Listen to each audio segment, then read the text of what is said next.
What's up, world? Well, I'm not gonna waste a lot of time, but the title of the video speaks for itself.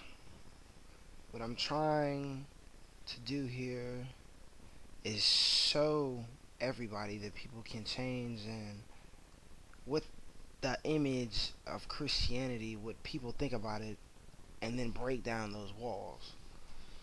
So, first, I just want to say to begin with, thanks for clicking on this video. I know y'all got a lot of time out there. Y'all don't have to be watching this right now. Y'all don't have to be watching none of my stuff. So for all the people who kindly watch and listen to the music and watch the videos I put out there, I just want to say thank you first off and foremost. But I felt that the best way that I can express myself is either through music or through speech. And this is the speech part. But as most of us college students and future college students out there, when addressing the topic of Christianity, I feel like we feel it's hard to embrace it because all of the endless stereotypes there are that we have about it.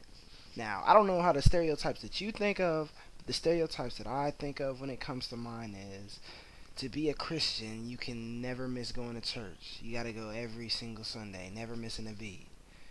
To be a good Christian, you can. Oh, sorry, that's my phone. But to be a good Christian, you can never sin, or you can never do anything bad. And one that I struggle with personally, probably the most out of all that, is being a Christian. You're never allowed to have fun. You're never allowed to party or do anything like that. And this is what comes to mind when I think of it. And I thought about it for a long time. And that's why, kind of how I accepted the state of mind that I have. You know? And two main points is I felt like if you had to be a true Christian, none of your friends would accept you for who you are. And then you yourself, you wouldn't be who you wanted to be. Talk how you talk, walk how you walk, dress how you dress, Do what you like. You can't do it because, in a stereotypical Christianity kind of mind, it's wrong. It's wrong in your head. But now before I even continue with this message, I know how I used to be. And I used to be, okay, here we go. We got some uppity church dude trying to tell us about us, even though he can't even really relate to us because, he's that. I got these stereotypes. So it's like, why am I listening to somebody and I already got a stereotype about him?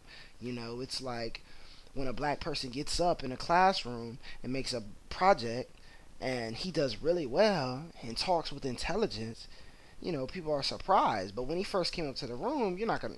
I don't want to hear what he got to say, man. It's got to be about rap. It's got to be about something like this. You know what I'm saying? But I just want to say, first and foremost, this message is coming from a guy who's not that typical churchy Bible dude. You know what I'm saying? I'm not perfect. I'm definitely not perfect.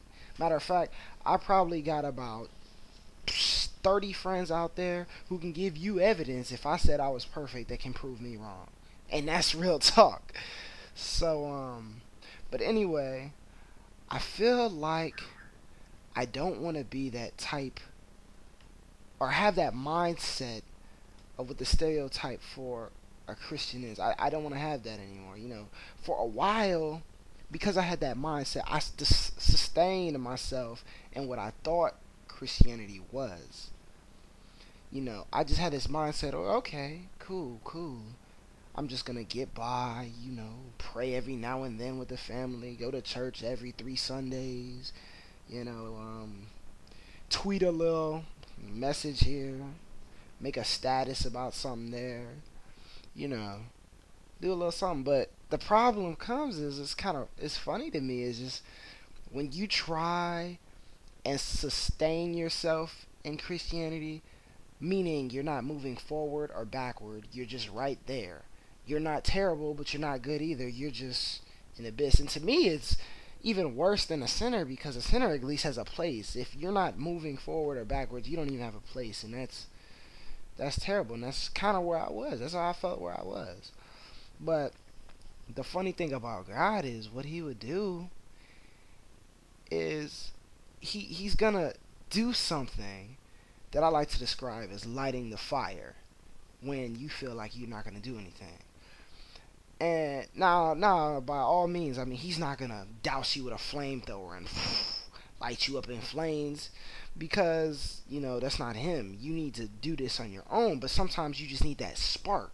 You ever had something where you just needed a little spark, like you had to write an essay and your teacher helped you with the first paragraph, and then you were able to write like 6 pages? That's what I'm talking about. But the only reason they give you that spark is because they know you care. If a teacher knows you don't care, they're not going to help you at all. Just like if he knows that you didn't care about him, he wouldn't help you at all. But he knows that you care, so he's going to acknowledge. He knows that you acknowledge his presence, so he's going to give you a small little spark. And more often than not, he's going to give you more than one chance. See, because I can remember times in my life, other times, where he sparked me up before, and I was lit.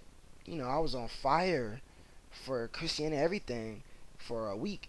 The next week I'm back to square one, doing what I do, saying what I say, dressing how I dress, doing all this stuff.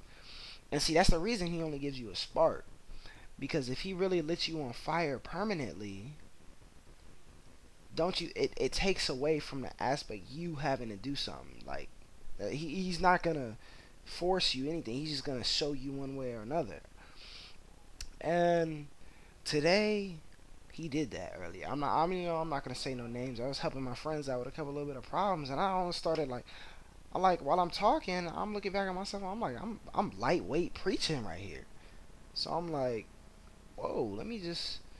I mean, he showed me before. I have a talent for words. You seen that with the music that I put out, whether you like it or not. But I can do a little something, something. I've always had that personality. And tell me if I'm wrong. If you're a friend of me and you're watching this video, right now, if you're ever going through anything, you can always talk to me. So he's always put them little sparks out there, every now and then, go to the Word Church, Pastor R.A. Vernon, you know what I'm saying? Get a little spark, never did nothing about it. But what I'm kind of trying to do now is use that spark and keep that flame alive. Put more fuel to the fire. He just sparked it up, but I want to throw a couple logs in there now and run with it and see how big I can get this fire to go. So, it's just scary though. It's scary because for the first time in your life, like you catch some glimpse. You catch a glimpse of some sense, and you're like, wow, what, did I really do that? Was I really that dumb? Was I really like everything just becomes clear. You know what I'm saying? And I definitely have to shout out, my best friend ever, all time, Nick Cream McLean. He's on his way to becoming a pastor and everything. He helped do that, but his passion couldn't light my fire. I only had to light my own fire. Like we had a conversation December 31st, 2010. I wrote a big memoir about it, said I was going to change this and do that, but that's just words. That was his gasoline. That was his logs. It wasn't my fire. My fire was cold as ever. But see, now I'm trying to change that. You know what I'm saying? I'm not going to let this flame die. Not this time.